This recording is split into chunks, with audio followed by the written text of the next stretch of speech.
What's up, everyone? Today I want to have another career advice video where I talk about dealing with disruptions you may experience in your career. I'll go through a couple of things that I've gone through in my 18 years working in IT, as well as some advice and then some final thoughts on the current IT job market. I'm in no way an expert, just a couple of things I've come across and maybe how you can approach things in your career search if you're looking for a new job right now. Hopefully this is of interest to you and you like this type of video. I rarely ask this, but if you do, go ahead and give the video a like just so I can continue maybe doing these types of videos. And if you had any experience the last couple of years dealing with these type of things, maybe leave a comment down below for other people to read. It might help them out. My name is Jeff. This is Jeff Brown Tech. Let's go ahead and get started. Getting started, I used to work for a government agency for the state of Oklahoma. And the way the budget worked is at the beginning of the fiscal year, they would estimate their revenue and divide that up among the agencies, and they would set their budgets. Unfortunately, this was around 2008, 2009. There was an economic downturn, and these revenue estimates ended up being a lot less. One of the things the agencies had to do, especially the one where I worked in, is have furloughs where I had to take unpaid days off of work. So I got extra days off work, but I wasn't paid for them, essentially lowering my current salary. Now, I guess this would be preferential to laying off a bunch of people to lower your expenditures there for human resources. But this is the type of thing, if you're living paycheck to paycheck and you start missing a couple of days here and there, that could have a very big financial impact. I was very lucky. This did not impact me very much. I think we only had to take 9 to 10 days over the course of a couple of months. And as the new fiscal year came along, everything was good. However, the sudden loss of money like that could definitely impact some people more than others. The next type of disruption wasn't even a disruption that I experienced. It happened to a coworker later on after I left the company. But it's definitely something to think about. I used to work for a company that relied on government contracts. They had the government side of the business and then the commercial side. If the money you're using to pay for employees and expenditures and everything rely on contracts, those contracts can go away and you may end up having to let people go. As I mentioned, this fortunately did not happen to me while I was there, but I believe it happened to somebody else after I left the company. There was a contract that was not going to be renewed, and unfortunately that person was let go. Next is just general layoffs due to downturn in whatever industry you're working in. I used to work for a company in the oil and gas industry, and of course, oil and gas has booms and busts. We would have really high times where you might end up having a lot of revenue and money coming in, and so you're hiring a lot of people to deal with that. But then later on, as the price of oil or the economy takes a downturn, really affects your revenue and you have to let people go. Fortunately, again, for me, this did not impact me directly in that I got to keep my job and was not laid off, but I got to see many of my coworkers and people I'd worked with for many years laid off. And one of the unfortunate things about working in IT is I was in the room disabling accounts, and that was really difficult, I guess at the end of the day, I still had my job and these people didn't, but we would get lists of people coming through to go through and disable their accounts, and just seeing the list, and again, people I'd worked with for a long time, put it plainly, just really sucked to have to see them go and have this happen to them. Next is a pretty popular one that's been happening the last couple of years, especially in the IT industry, is return to office or RTO. One of the things that actually happened to me recently, I was hired by a company to be a remote employee. They did have an office nearby, but there was no reason for me to come in. The position I applied for was listed as remote, and I was marked as being a remote person. However, a couple of months later, the company announced a return to office policy, and I was included in that. Now, I've been working remotely since 2016. I don't see particularly any reason to go back to that. It affords you so much more time and work-life balance, the extra time not commuting. It's just really awesome. So unfortunately, after this happened, I had to start searching for a new job because I wasn't going to continue working at that anymore. But then the IT industry and lots of industry in general, the hiring slowed down because lots of other companies were implementing RTO and everyone was going back trying to find a remote position, especially after COVID happened.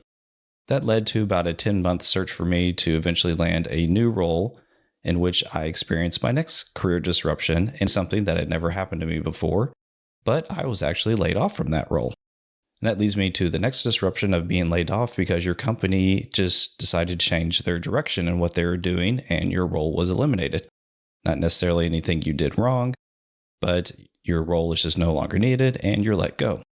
It's very interesting. When I first started thinking about putting this type of video together, And going through the types of career disruptions I've experienced, I thought to myself, wow, I've never been laid off. And then sure enough, I spoke it into existence and I was laid off shortly after I started thinking about this video and how to create it. It's definitely a very weird thing. You get that message from your HR person saying, hey, do you have a minute for a quick chat? And you think, oh no, this is either very good or very bad. And of course, it was very bad for me. Luckily, this did not impact me very much because I was in a way prepared for it. And that's what I want to talk about next is how to handle these disruptions. The first thing I've already covered in another video, and I'll include a link to it down below and maybe a little card up here, is you have to own your IT career and keep your skills up to date. You don't want to be the IT person that your company needs you at the time. You need to be the IT person that the industry needs. What I mean by that is even though your company may not be using a specific technology, you should go learn about it if it's a very popular thing, or you happen to see it inside of job descriptions. The most recent one for me in that is Kubernetes. I'm trying to learn Kubernetes a little bit more, get some more hands-on experience with it. I've got a certification. I'm going to continue pursuing certifications just to increase my knowledge and expertise in it. That way, if a job comes along that I'm applying for has the skill requirement, maybe having those little bit of skills and certifications can give me an advantage in that job application. Next thing is financially. Now, this is not a financial advice channel. I am no way a financial guru. I'm not going to talk to you about ways of saving or different things like that. No cryptocurrency or anything like that here. But I believe the bare minimum thing you do is set up an emergency fund where you have money set aside to cover expenses in case you don't have a job and you don't have that paycheck coming in. One of the easiest things to do is find a savings account. It could be at the bank you're at right now. It can be at another institution that has a higher interest rate. And interest rates the last couple of years have been higher, and that's been pretty nice. But just whatever you can put into there, it doesn't have to be much. And just let it sit there and grow interest. And the more and more you put in there is just more that you can have in that emergency fund in case something happens. The general rule of thumb I've come across is a 6 months worth of emergency funds to cover expenses. Finally, the last thing is make sure you have network or check out to your connections whenever something like this happens to you and you're looking for a new role. In fact, the last couple of years where I've been looking for a new role, my most promising leads or where I've gotten job offers is from people I know. Now, I am terrible at networking. I do not have a lot of connections. I don't go to a lot of events. There's so many communities online, like they might have Slack channels or Discord channels, forums. I don't participate in a lot of that for myself. It just takes up a lot of time. Having a network and connections takes time. But usually this has been people I've worked with. They've reached out to me saying, I have this role available, or I happen to see a role available at their company. I reached out and I said, hey, we used to work together. Is there any way I could, interview for this role or anything like that? Or just tell them you applied for this role. Love to learn more about the company and everything to see if you're a fit. I guess my main thing there is if something happens, make sure you reach out, find people you've worked with before, check out the companies they're working at now. Maybe they have job openings. And just knowing someone and having a decent relationship with them or a decent relationship with somebody they know can give you a leg up and maybe get your application some attention. Finally, I just want to touch on hiring in the last couple of years. This is primarily focused on IT when I've read about it. But of course, this is affecting lots of industries, is all the things that have been going on and where hiring has slowed down. I've read quite a few articles where they've surveyed executives or managers or even HR people. And as it turns out, those companies are doing things like implementing return to office or RTO as a way to do stealth layoffs. I even read one where, yes, the executives admitted in this anonymous survey or whatever that they implemented RTO because they knew it was unpopular, hoping people would leave. And then even when enough people didn't leave, they were then irritated that they had to do layoffs because if someone leaves the company, you don't have to, necessarily pay them out. But if you lay them off, you typically give them some type of severance package, and it maybe still cost you some money to offload that additional headcount. And especially in the wake after COVID, companies did a lot of overhiring. There was a big boom in hiring people in remote work, but now they've had to scale that back, or they're scaling back because they think AI is going to be able to take over this work, maybe in a couple more years, but it doesn't really seem to be the case just yet. One interesting but also really irritating article was one where executives admitted that they would not hire people who had been laid off by another company.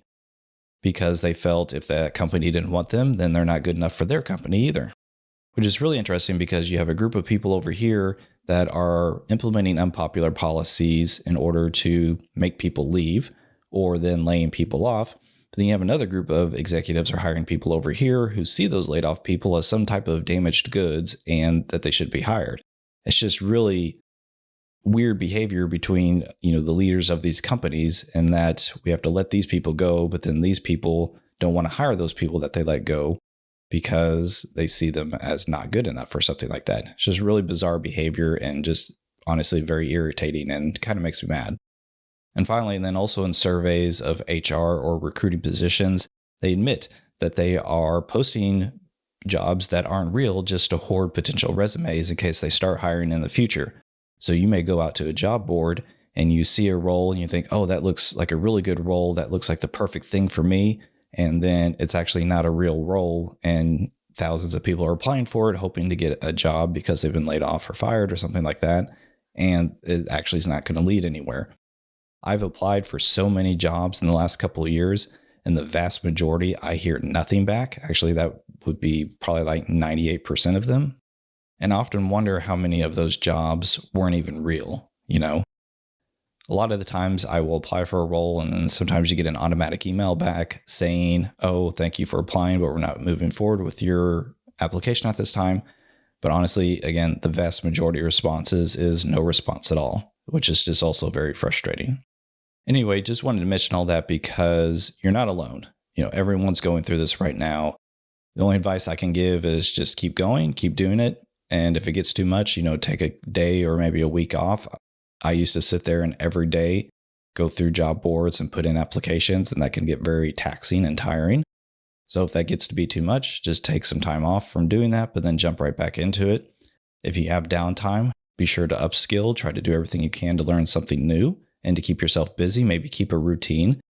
Myself, after I was laid off, I kind of kept my same routine. I got up in the morning, I like to exercise, and I would sit back down at this desk and just find something to do, whether it was coding something in PowerShell or I was preparing for the Kubernetes certification exam.